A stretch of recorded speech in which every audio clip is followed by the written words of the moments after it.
Right age లో right foundation తో residence schools ఇప్పుడు హైదరాబాద్ అంతటా. ఏదేమన్నా కానీ దేవుని దయ వల్ల ఇవాళ కలుసుకున్నాను, చూశాను, అందరినీ హ్యాపీగా ఉంది. నేను వచ్చినందుకు అక్కడి నుంచి నాకు బండి కూడా ఫ్రీగా ఇచ్చారు. అంతకు మించి నాకు అక్కడేం లేదు మేడం. కుట్టు మిషన్లు కూడా మహిళలకి, అలాగే చాలా వరకు కూడా ఈ ట్రస్ట్ నుంచి మరి విద్యార్థులకు కూడా, పేద విద్యార్థులకు కూడా వీళ్ళు ఎప్పుడు కూడా ఫీజులు కట్టడం కానీ, బుక్స్ అందించడం కానీ ఈ ట్రస్ట్ వాళ్ళు చేస్తూ ఉంటారు.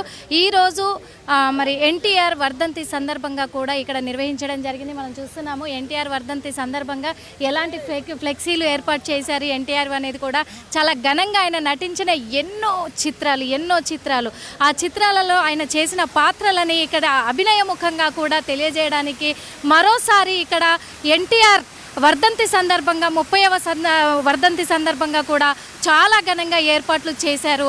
రెసిడెన్స్ స్కూల్స్ తో మంచి చదువుతో పాటు all round development. Right age లో రైట్ ఫౌండేషన్ తో రెసిడెన్స్ స్కూల్స్ ఇప్పుడు హైదరాబాద్ అంతటా. చేసి కూడా ఈరోజు ఉదయం 5 గంటల నుండి మరి జూనియర్ ఎన్టీఆర్ అతను ఇక్కడ అందుబాటులో లేకపోవడం వల్ల కూడా తను రాలేకపోయారు.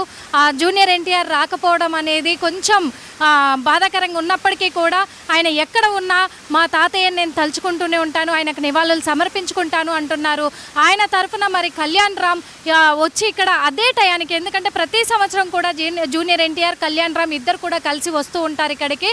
వాళ్ళు కరెక్ట్గా మా ఉదయం 5 గంటల సమయంలో వచ్చి ఇక్కడ నివాళులు అర్పిస్తూ ఉంటారు. అలాంటిది ఈసారి కళ్యాణ్ రామ్ వచ్చారు. కళ్యాణ్ రామ్ సేమ్ అదే టైంకి వచ్చి ఇక్కడ నివాళులు అర్పించడం కూడా జరిగింది. మా అబ్బాయి 6th వచ్చాడు, స్కూల్ మార్చాలండి. కంగారు పడకండి. రెసిడెన్స్ స్కూల్స్ తో మంచి చదువుతో పాటు all round development. Right age లో రైట్ ఫౌండేషన్ తో రెసిడెన్స్ స్కూల్స్ ఇప్పుడు హైదరాబాద్ అంతటా.